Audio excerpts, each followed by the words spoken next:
আমি আমি বনলতা সান্যাল, এই সান্যাল পরিবারের নয়নের মণি, দাদুর আদরের কানন, আর ঠাম্মি সতী, বাবা মায়ের ছুটকি, আর পরিবারের সবার আদরের বনু।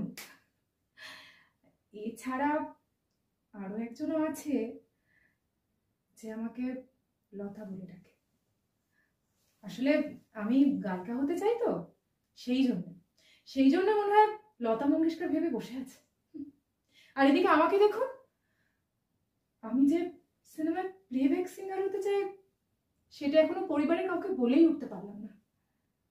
সেখানে একজনকে নিয়ে ভবিষ্যতে স্বপ্ন বুনছি, এটা আমার পক্ষে বলা দুঃস্বপ্ন।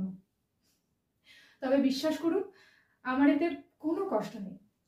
এই সান্যাল পরিবার তো আমার নারী ছেঁড়াটা, আর এই পরিবারের জন্য না আমি সব করতে পারি, এক নিমেষে নিজের সবটা বিসর্জন দিতে পারি, আর তাতে আমার একটুও খারাপ লাগবে না।